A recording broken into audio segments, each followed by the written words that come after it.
No despertar de um novo ano, a Anitta, como já lhe é característico, faz o seu balanço do ano anterior e afina ou redefine as suas expectativas para os próximos 365 dias. Um processo que tem evoluído, que deixou de ser uma folha em branco a cada ano para dar lugar a um projeto de construção e melhoria contínua, tem sido abordado à exaustão pela Anitta em cada episódio de Ano Novo. Assim, para marcar o início de um novo ano e de uma nova temporada do podcast, a Anitta resolve abordar não os processos, mas o modelo mental que dita o sucesso das suas resoluções. No episódio de hoje, falamos sobre mindset de crescimento, mentalidade positiva e, nas palavras de Carol Dweck, no poder do ainda, ou mais especificamente, do ainda não.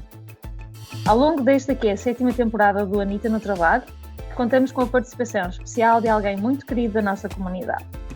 Presença recorrente no programa, alma gêmea da Anitta, fonte de inspiração na busca de um propósito e uma vida mais cheia. The one and only, Constança Cabral. Olá, Constança. Olá, Billy. Yeah!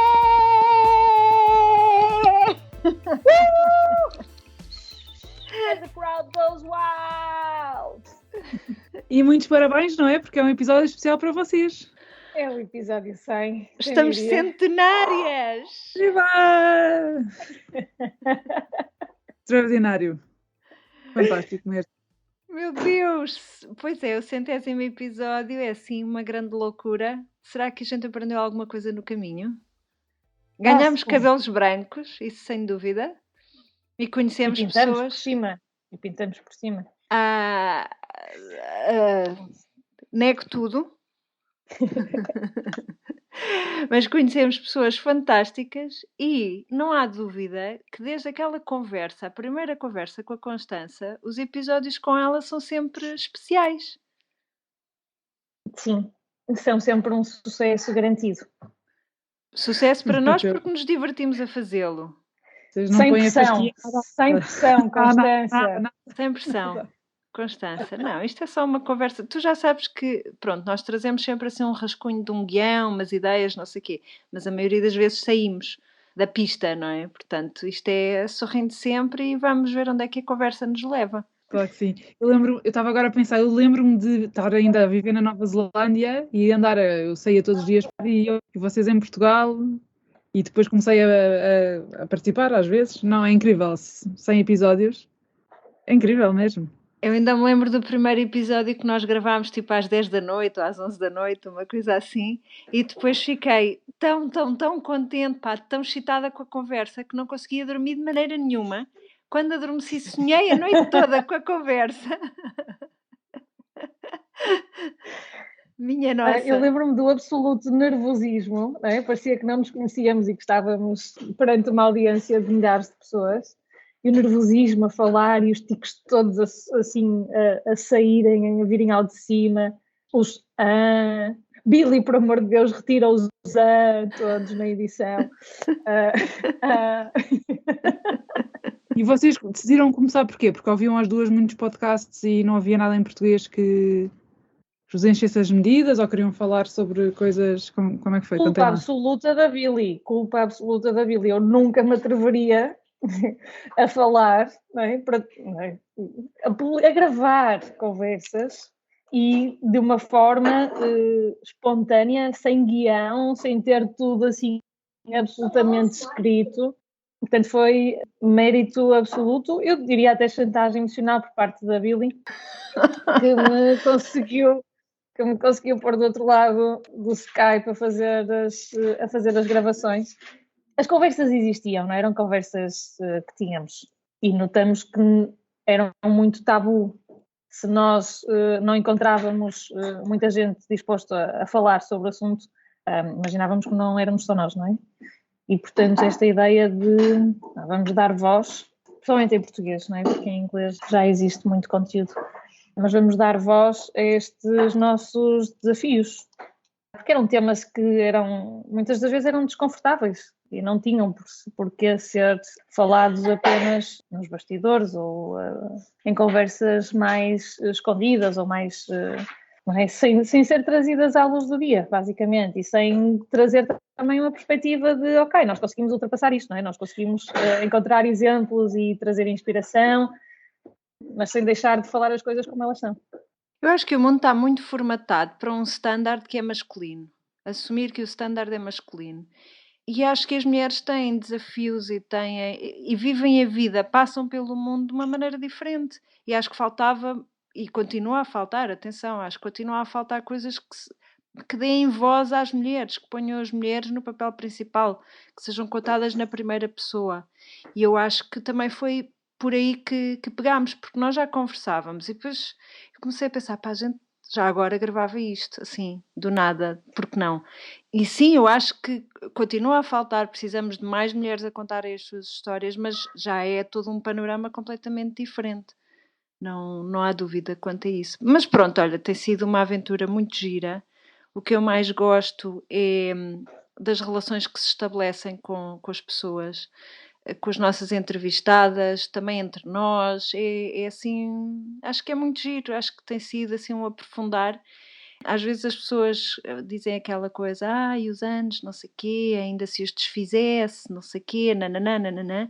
Mas a verdade é que fazê-los assim, com relações que se vão criando e aprofundando, é uma maravilha. Enquanto a Ellie vai abrir a porta. Não é o carteiro a tocar 2 vezes, mas assim um parênteses para dizer que esta gravação é feita no primeiro dia de isolamento, cá em casa, e que promete, porque pronto, não é? Estão a entregar as coisas todas que vamos precisar para sobreviver uma semana fechados em casa. Sim, quer dizer, com 4 crianças em casa esquece a ideia de estúdio. E de silêncio, sorri sempre. Sim, eu vou precisar de um retiro, daqueles em que realmente não podes nem dizer uma palavra depois de terminar isto. Olha, e que tal se falássemos, assim, de repente, da nossa ideia para o episódio de hoje, que tem a ver com um livro que é... Eli, não sei se tu já leste o livro ou se só leste o artigo, também vamos pôr o artigo nas show notes, mas que fala de 2 tipos de mindset. Como é que a gente traduz mindset para português? Mindset, não é? Mentalidade, não é? Modelo mentalidade ou modelo mental, sim. Pronto, 2 tipos de modelo mental em que um acha que, resumindo, não é? Fazendo aqui o resumo executivo, um modelo mental é o fixo e acha que nós nascemos com determinadas capacidades e talentos e isso nunca vai mudar ao longo da vida e ou tens ou não tens. E o outro é o modelo mental de crescimento, de eu ainda não tenho, mas se calhar vou tentar e pode ser que até me divirta a conseguir. E isso faz-me pensar numa coisa que ouvi no outro dia nos programas da manhã da Comercial, que era as 3 coisas que tu gostavas de saber fazer ou ter jeito para e não tens. Eu pus-me a pensar, e depois pensei, epá, mas se eu praticar não é que eu vá ser excelente mas pelo menos vou curtir. Então eu vou dizer as minhas 2 coisas, que eu não cheguei a 3, e depois gostava de saber as vossas. Isto preparadíssimo, estão a ver, não é? Então, as minhas 2 coisas são: eu adorava saber tocar um instrumento e adorava saber dançar. Quanto ao instrumento, o Paulo aqui há tempos ofereceu-me um cavaquinho. Eu já sei fazer o sol, já sei fazer o dó, já sei fazer o fá, já dá para tocar quase todas as canções, mas tem que ser naquele tom. Portanto, às vezes lá estou eu a esganiçar-me toda para chegar lá, mas é o que eu sei. Portanto, sorrindo sempre. E é uma sensação, eu nem sei explicar, porque eu sei perfeitamente que eu nunca vou ser uma grande tocadora de cavaquinho. Não vou. Mas é uma felicidade quando eu acerto com o acorde. Não sei, é assim uma química especial. Depois a outra é dançar. Eu sou uma tábua, ok? Uma tábua. E aqui há dias tinha a Alice em casa e ela diz: mãe, já sei. Vamos procurar uma coreografia no YouTube e vamos aprender, que é para fazermos uma surpresa à tia. A minha irmã fazia anos e eu pensei, ai Deus do céu, a sério. Bom, o que é certo é que pusemos aqui o filminho do YouTube, era assim uma coisa muito curta porque as minhas capacidades não dão para mais. E eu e ela estivemos aqui à frente do computador, andava para a frente, andava para trás e fazia assim, e depois fazíamos 1, 2, 3, 4, e depois tipo silenciosamente, 1, 2, 3, 4, 1, 2, 3, 4, para nos lembrarmos dos passos e de onde é que eles batiam. Mas foi uma tarde tão bem passada. E depois, ao jantar, apresentámos à minha irmã, tipo presente de aniversário para ela. Gravaram clandestinamente e depois... Bem, e não chegou cá, eu não entendo. Essa gravação está onde? Essa gravação não está. Mas o que tem graça é que, bem, a minha sobrinha estava a gravar assim clandestinamente e eu dizia, não! Mas depois ela partilhou comigo e eu olhei para aquela Billy que estava no ecrã e pensei, bem, ela está a curtir tanto! Que fixe! E foi assim uma coisa... Pronto, foi mesmo fixe. Portanto, eu gostava de saber tocar um instrumento e gostava de saber dançar, mas pelo menos nas tentativas sempre me vou divertindo. E vocês? Acho que consigo chegar a 3 coisas. Uma, coincido com uma das tuas. Eu adorava tocar um instrumento de forma decente, não é? Em que estivesse à vontade, não ser nenhum prodígio, mas em que estivesse à vontade para olhar para uma pauta e conseguir reproduzir. Eli, para de me imitar, ok? Para. Bem, mas eu não chego à pauta, mas não será já não será cavaquinho, e será o piano que há cá em casa, não é? Que é um desperdício, eu não aproveitar, se bem que depois isto vai enquadrar com a nossa conversa, porque eu não posso fazer comparações nem com os meus filhos, não é? Já tocam piano. E tenho de pensar nisto como uma jornada, não é? Como uma curva de aprendizagem. Mas esse será um. Segundo eu gostava de escrever assim bem, poder escrever contos. E eu acho que de alguma forma eu fui-me colocando uma série de entraves, de autolimitações a dizer não tenho legitimidade para... Há muita gente talentosa, há muita gente que escreve de forma fenomenal. E tenho vindo a fazer o trabalho de mudar a perspectiva, não é? De pensar nisto como eu posso retirar prazer disto. O meu objetivo não é ser uma escritora de sucesso, mas é conseguir escrever algo de que me orgulho. E, portanto, esse seria o segundo. E o terceiro eu gostava de desenhar. E eu sempre disse que era uma nulidade,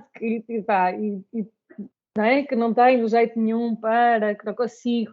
Mas à medida que fui testando, não é? Porque tu tens os miúdos à tua volta e tens de os ajudar e eles pedem para desenhares alguma coisa.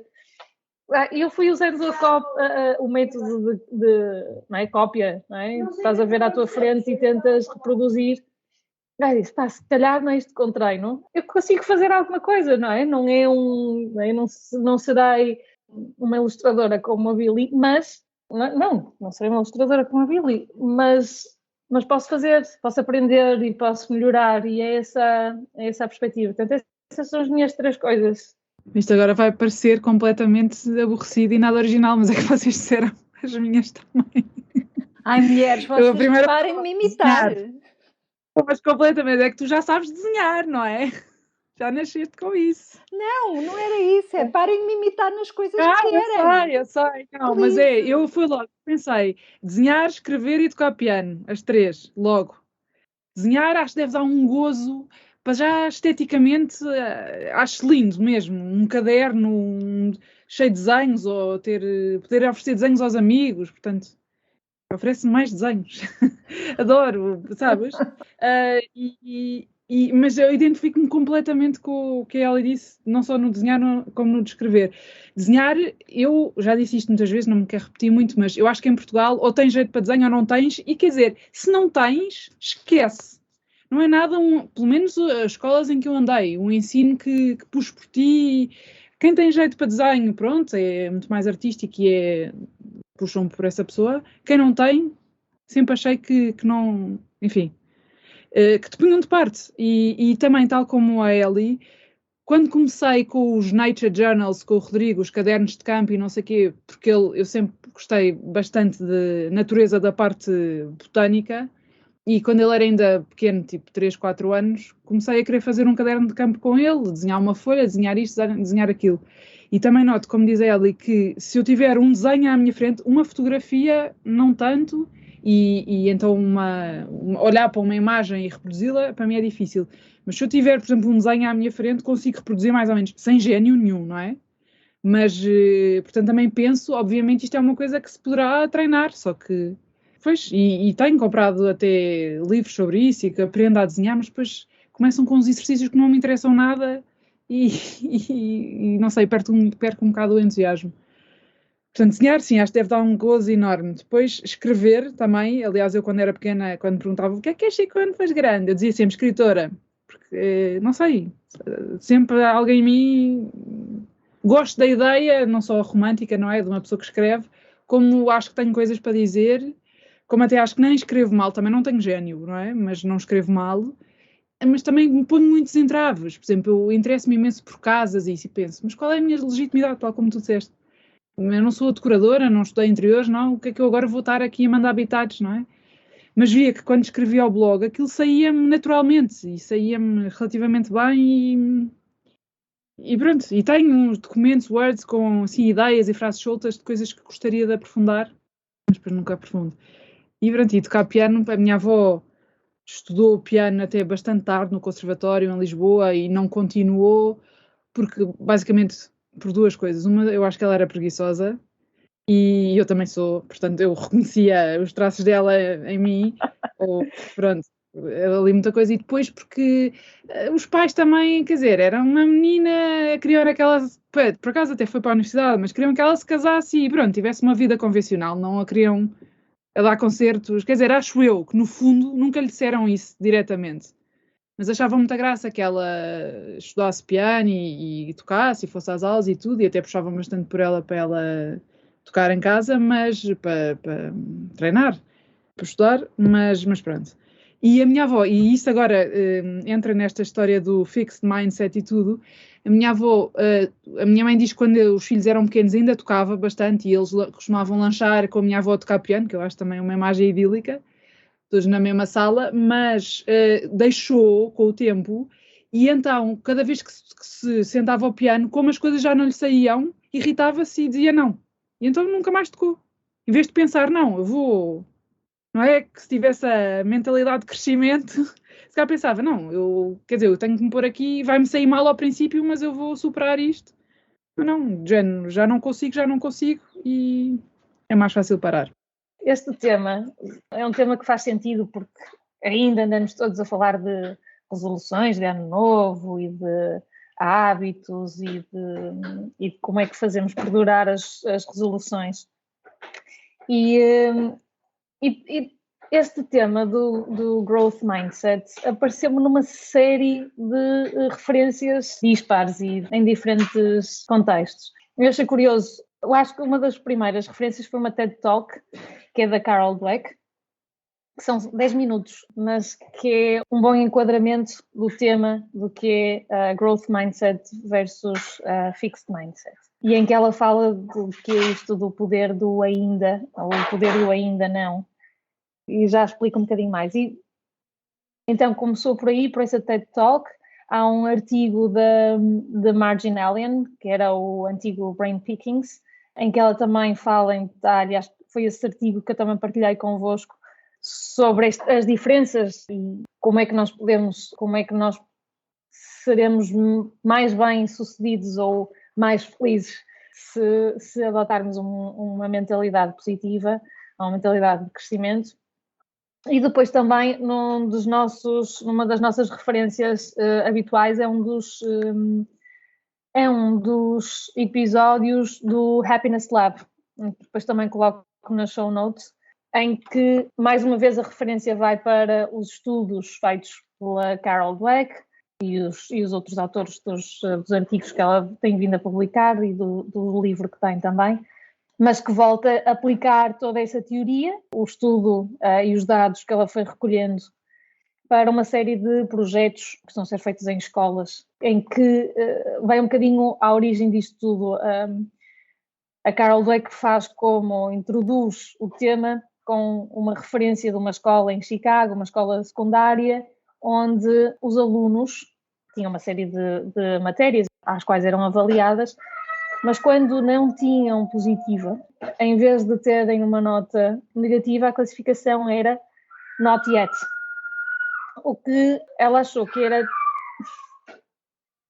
era absolutamente genial em termos da forma de educar os miúdos, porque o que acontecia, e ela depois fez uma série de estudos e foi acompanhando uma série de estudos em que davam aos miúdos, obviamente com o grupo de teste, mas davam aos miúdos problemas para resolverem, e problemas que eram ligeiramente mais difíceis do que aquilo que eles teriam no momento capacidades para resolver. E ela conseguia perceber os dois tipos de mindset. Por um lado, os miúdos que encaravam aquilo como um desafio, ficavam entusiasmados, muito focados em tentar aprender e tentar perceber como é que iam resolver aquilo. E os outros miúdos que falhavam e que diziam que era absolutamente difícil, impossível, que se lhes fosse dado novamente iam optar por copiar ou desistiam.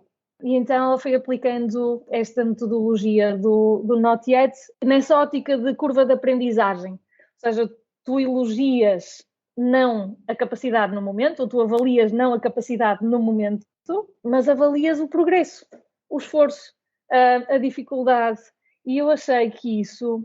Ela fala da forma como tu posicionas isto como uma jornada de crescimento, uma jornada de aprendizagem, versus a tirania do imediato, não é? Do agora, em que nós nos avaliamos com o resultado neste momento e não pensamos no tudo o que está para trás, não é? E se fizermos o paralelo, quer na educação dos nossos miúdos, quer na nossa própria educação, quer na forma como vamos evoluindo nestas escolhas, não é? No aprender a desenhar ou a escrever ou a tocar um instrumento, como é que nós não nos rotulamos à partida a dizer, pá, eu não percebo nada disto, não tenho jeito nenhum, mas ainda não tenho, não é? Ainda não consigo.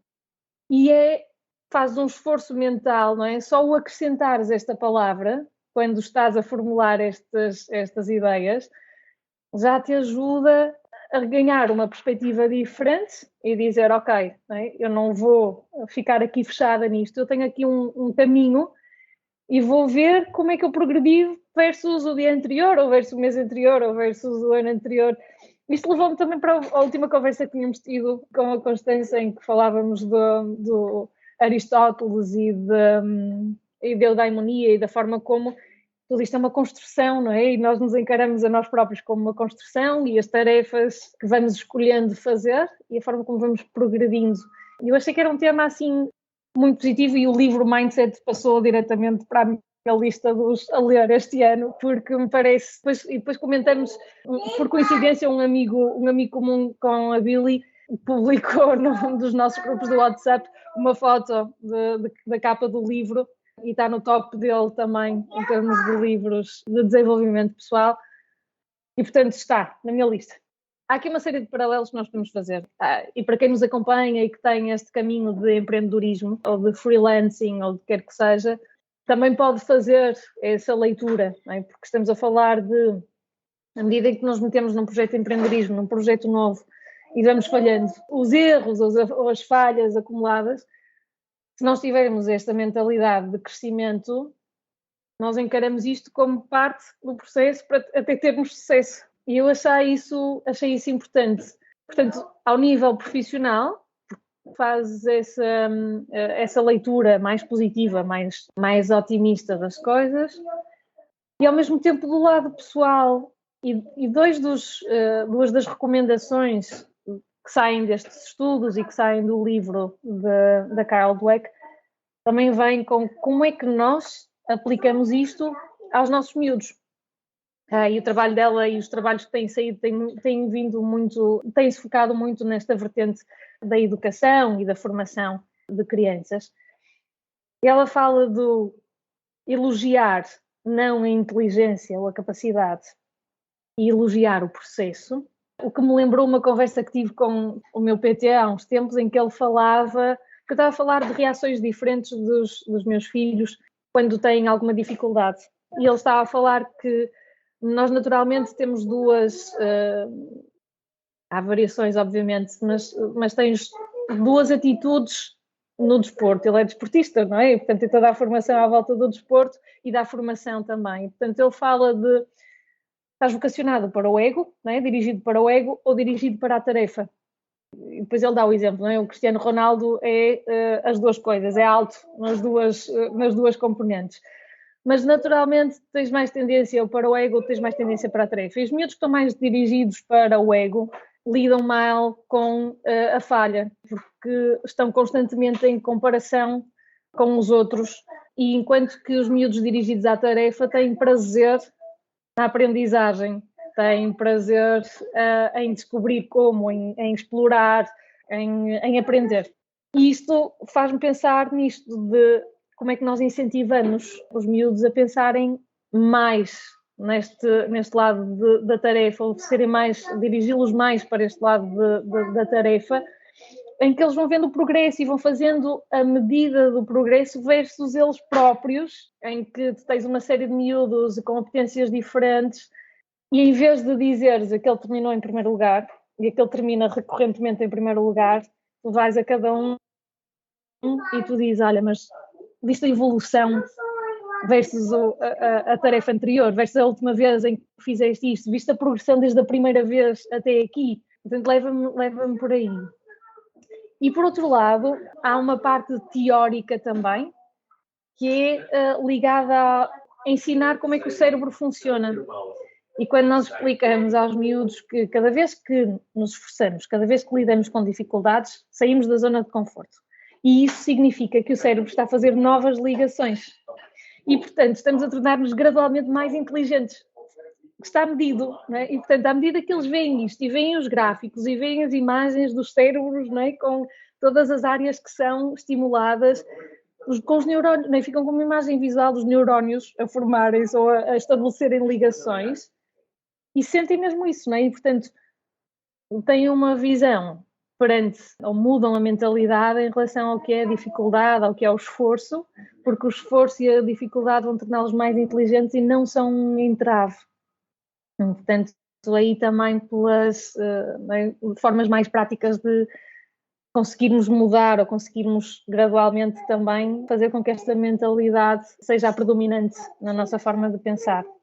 Quando li o artigo, que achei fascinante, pensei logo em 3 coisas. Uma foi uma mentalidade fechada versus uma mentalidade aberta, não é? Uma pessoa que tem uma mentalidade fixa é uma mentalidade em que acha que a tua inteligência, tu já nasces de uma determinada maneira e que não podes mudar. E então isso faz com que tu estejas sempre em constante monólogo, a certa altura falam lá, de quereres provar-te a ti e aos outros que és inteligente e que és capaz, e que quando tens um fracasso, lá está, isso é o ego, levas sempre pessoalmente, não é?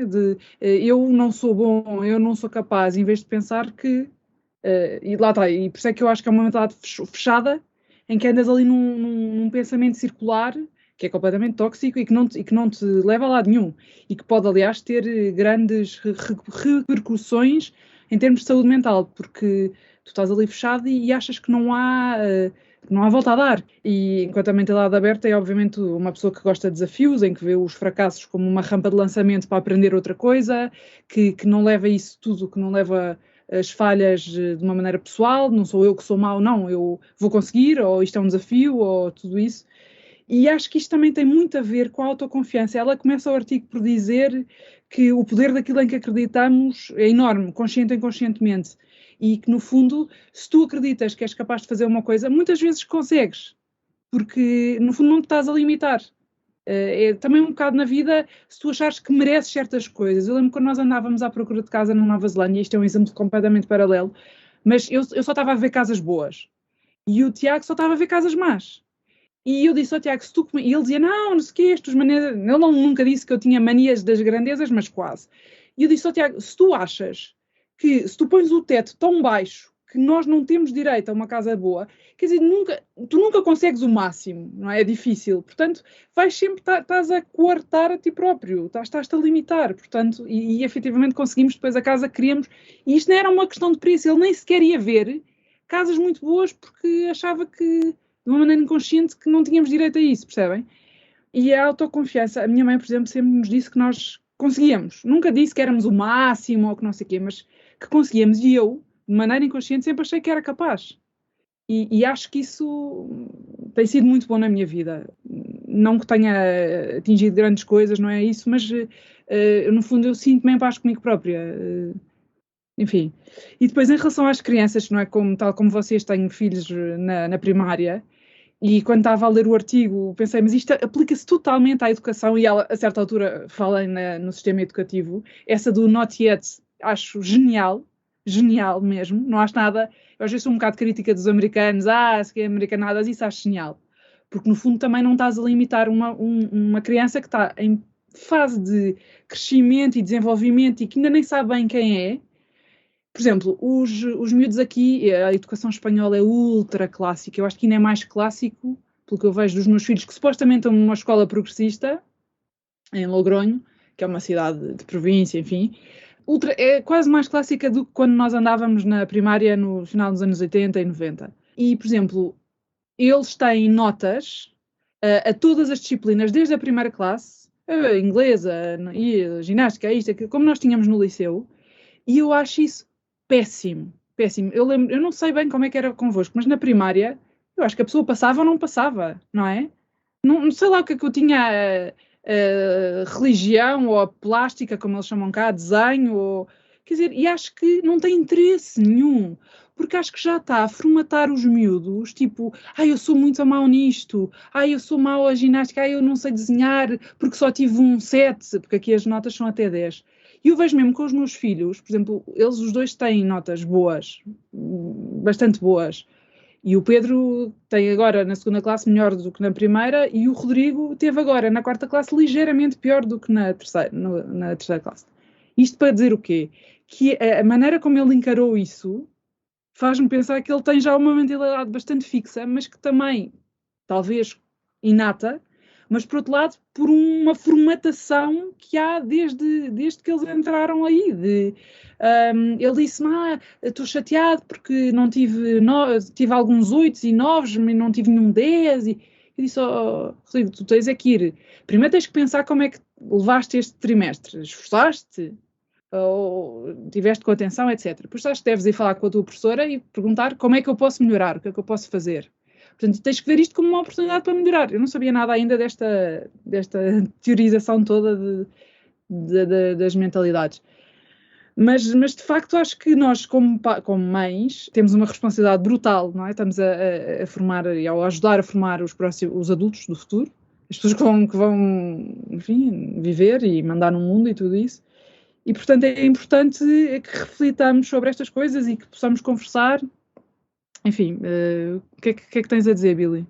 Eu tenho tanta coisa a dizer, por favor.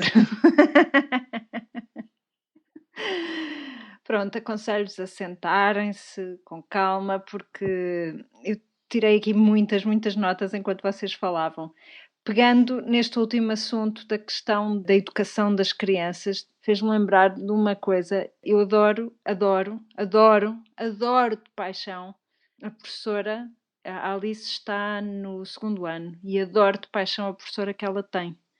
Porque a Alice tem tendência para o perfeccionismo, como eu. E eu sei bem o trabalho que me tem dado fazer, apesar do perfeccionismo.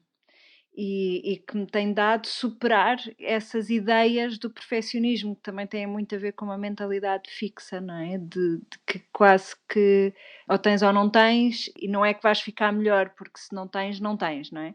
Bom, e ela, perfeccionista como ela é, acho que se enganou um dia qualquer. Nem sei se foi este ano letivo, se foi no anterior. Enganou-se um dia qualquer lá nos exercícios de matemática e ficou tristíssima e a chorar porque não tinha feito a folha completamente impoluta. E a professora dela percebeu perfeitamente como é que ela é, sentou ao colo, falou com ela baixinho, assim ao ouvido, a explicar-lhe que era normal, não sei o quê.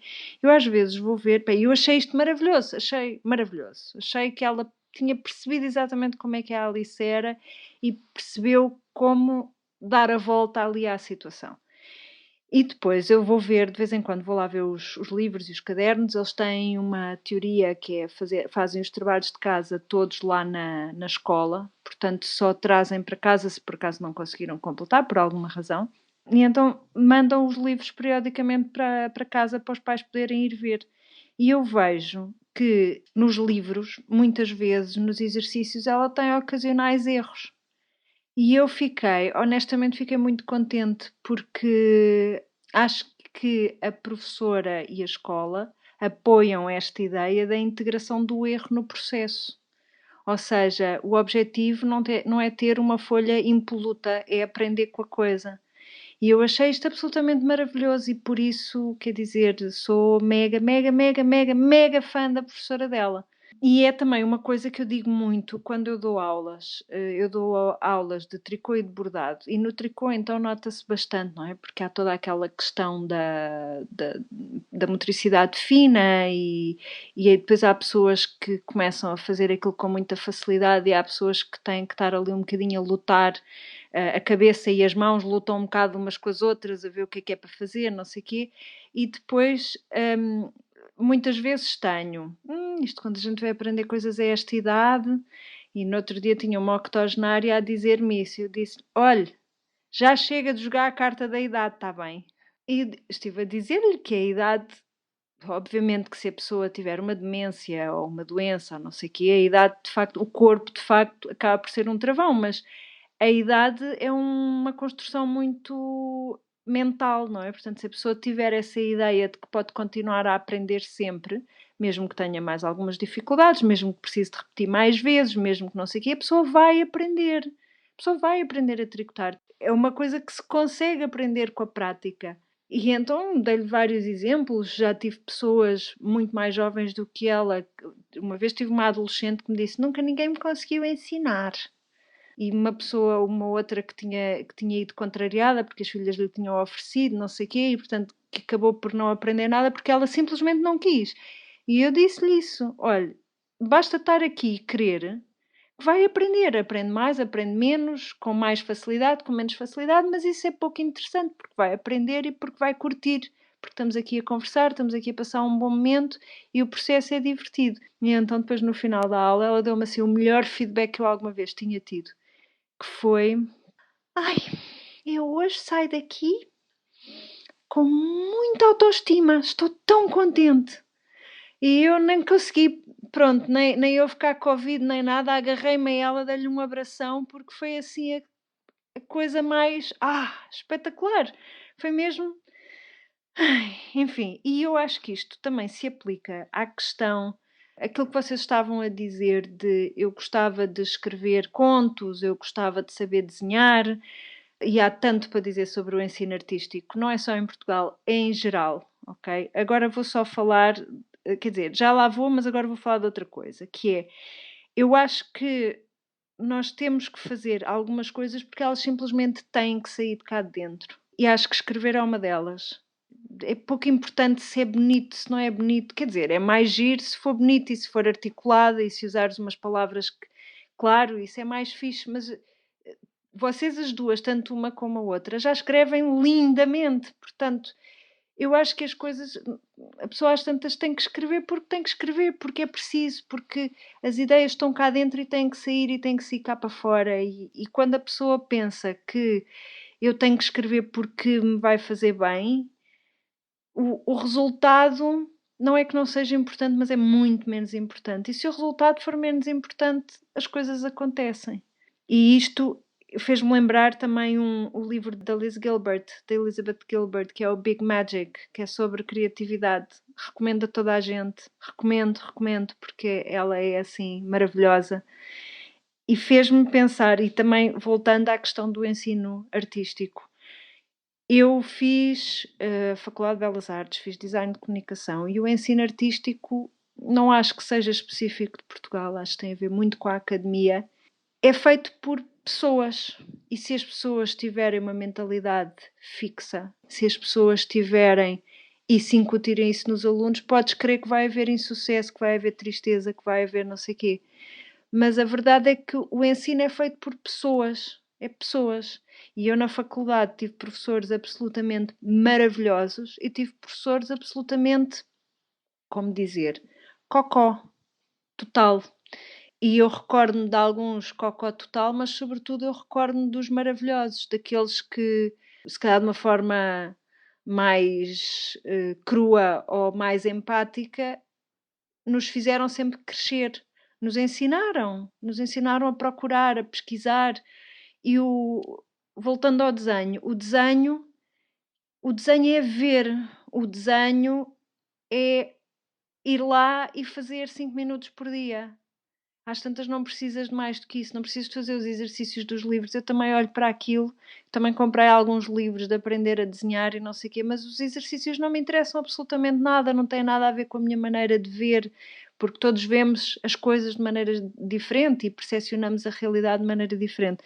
E eu também saí traumatizada do ensino artístico que tive, e eu acho que o trauma só me passou... O trauma, ainda por cima, vem da 4ª classe, quando lá em Macau uma professora me disse, lá de um trabalho que eu fiz, que ela disse-me, e eu vou citar, abre aspas, isto está extremamente mal feito.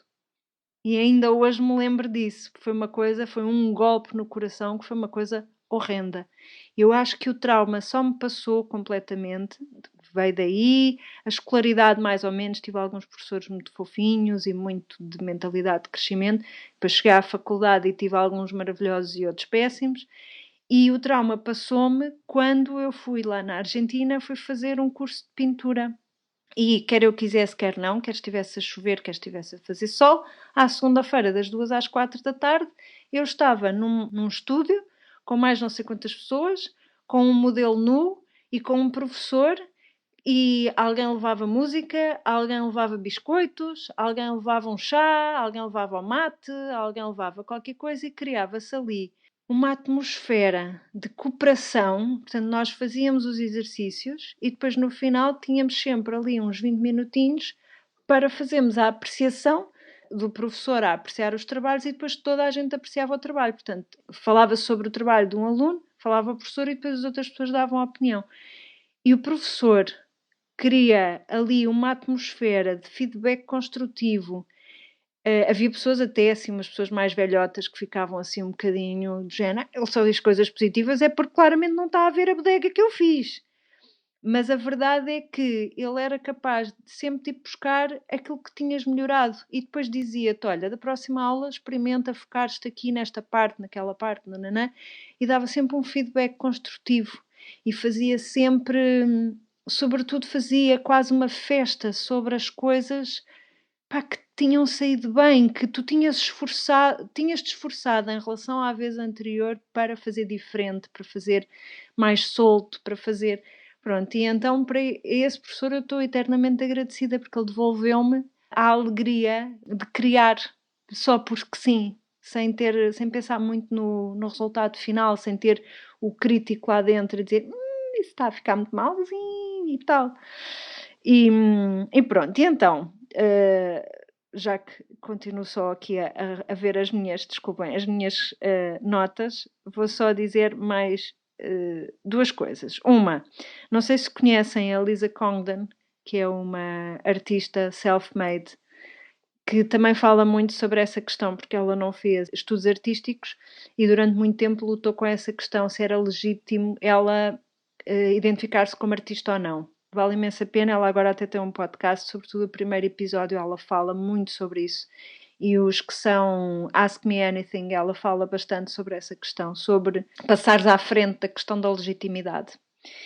E depois, ainda quanto ao desenho, acho que é super importante uma prática consistente, sem pensar muito nos resultados, e isso é uma das coisas que eu descobri com o meu desafio de 2021, desenhar todos os dias, é que se tu apareceres 5 minutos por dia à frente do teu bloco, tu vais, primeiro, para mim aquilo é quase o recreio, não é? É assim uma coisa, um momento de me encontrar comigo próprio, com as cores e pintar e não sei o quê, e sair uma bodega, sai, se não sair, não sai, não importa. E depois, quer tu queiras, quer não, tu vais ficar com o traço mais solto, vais progredir. E pronto, e se não for por mais nada, acho que isso já vale a pena. Isso é como em tudo, escrever também dizem, tens é que escrever, não tens que mostrar a ninguém, e tocar piano é a mesma coisa, e andar a pé é a mesma coisa, não é? Uma pessoa tem que ter uma prática, tem que show up, como dizem os americanos, porque senão é que não se progride nada, não é? É complicado, sobretudo, por exemplo, no caso do desenho, tu podes ver uma coisa e podes ter uma ideia, mas o teu aparelho reprodutor não acompanha a ideia que tu tens. Ainda não. Ainda não. Também há não sei se já ouviram falar, não sei se chama Working in the Glass, é um tipo Ira Glass, um americano que fala nisso. O espaço que tu demoras, supostamente, não sei se são 30 mil horas ou não sei o quê, em que ele próprio, quando fazia podcasts ao princípio, tinha uma ideia do que ele queria atingir e não conseguia, porque não tinha prática ainda, porque estava a lançar-se naquilo. E eu já não sei se era working in the gap, era nesse espaço entre tu teres uma visão e chegares a essa visão, trabalho, sem qualquer tipo de crítica de género, que porcaria, não, trabalho, nem tens que mostrar a ninguém. E se mostrares, pronto, não podes levar a peito se disserem que, olha, isto não está muito bem. A Lisa Congdon também diz isso, que tu tens uma imagem na cabeça, mas que no início simplesmente a tua capacidade, aquilo que tu sabes fazer já, a parte mecânica ainda não acompanha. Mas tudo bem. Pronto, amanhã há de ser um bocadinho melhor. Até eu estou aqui ao pé da minha máquina de costura até cozer. Cozer é quando as pessoas escrevem montes de vezes. Não tenho jeito não tenho jeito de mãos, não sou habilidosa, não sou prendada como tu. Não, as pessoas têm que fazer. Eu quando comecei a cozer também não me saíam as coisas perfeitinhas. Tem que se fazer. Mas nisso eu acho que os adultos aprendem de uma maneira muito diferente das crianças, porque estão à espera que a primeira vez que façam, que se lhes saia bem, que se lhes sai mal, acham que não conseguem, que não, já têm uma ideia tão formatada de si própria, que acham que, pronto, se não me sai bem, então não tenho jeito para isto. Eu digo isso às minhas alunas. Vosso Mecê vai aprender inglês. Começa logo por ler Shakespeare em versão original. Claro. Eu ia dizer que a mensagem a deixarmos é exatamente essa das possibilidades e do ainda, não é? Se calhar para fecharmos a reflexão. Acho que podíamos, de facto, repetir, dar 1500 exemplos desta diferença de modelo mental. Entre o modelo fixo, não tenho jeito, não sou criativa, quantas vezes? Não sou criativa, não tenho jeito, não sei o quê, nananã. E eu adorava saber dançar, eu não tenho jeito nenhum. Contudo, eu vou experimentar e aquela pessoa que está ali naquele ecrã a curtir bué, está-se a divertir e olha, se calhar não é assim tão mal quanto eu imaginava. Eu gostava também de pedir aos nossos ouvintes que nos contassem em que campo é que acham que se enquadram mais e como é que isso também os faz sentir e que coisas é que gostavam de saber fazer e ainda não sabem. Também, será que vão fazer 5 minutos dessas coisas todos os dias? Contem-nos tudo. Aproveito também aqui para agradecer à Constança ter vindo conversar connosco. A Constança vai ser a nossa convidada especial este ano. Vai estar connosco uma vez por mês. Exatamente. Portanto, não percam, que isto promete. E sigam-nos no Instagram, assinem a nossa newsletter e como é que era? Também era aquelas coisas de pôr as estrelinhas as reviews. Isso também era fixe. É assim, eu não sei como é que se... Façam como os americanos dizem, deem-me 5 estrelas. Peçam logo para dar 5 estrelas, que é o que elas pedem. Não dizem, não, deem 5 estrelas. Se souberem como é que se faz, ok? Deem-nos 10 estrelas diretamente. Façam aquela review assim espetacular, que é para as plataformas de podcasts todos ficarem rendidas aos nossos encantos e aos nossos atrativos e às nossas conversas filosóficas. E muito obrigada por estarem aí e que 2022 seja um ano francamente melhor do que 2021 e cheio de aprendizagens. Isso mesmo.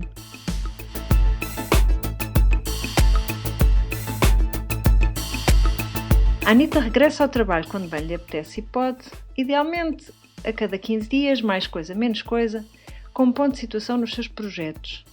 No entanto, com boas aspirantes à omnipresença, continuamos ligadas no Instagram em Anita_no_trabalho e ainda em www.anitanotrabalho.com, onde poderão conversar connosco através da secção Querida Anitta, ou ainda no Facebook em Anitta no Trabalho. Anitta no Trabalho é um podcast produzido por Ana Isabel Ramos, designer, ilustradora e knitwear designer em airdesignstudio.com e no Instagram como air_billy. Eliana Soares, marketeer e estratega em nautilo.net e no Instagram como Alice_in Wonderland. E a participação especial de Constança Cabral, que é a nossa querida Constança, que no Instagram está como Constanca Cabral. Constança, obrigada por conversares connosco e vemo-nos em breve. Estou contentíssima com este desafio, vai ser muito giro. Vocês vão ser as minhas accountability partners. Para ver se eu me esforço este ano e se concretizo algumas coisas, porque eu, enfim, já disse muitas vezes, sou uma pessoa muito caótica e preciso de que vocês me chamem à terra. Uhul! Chitex!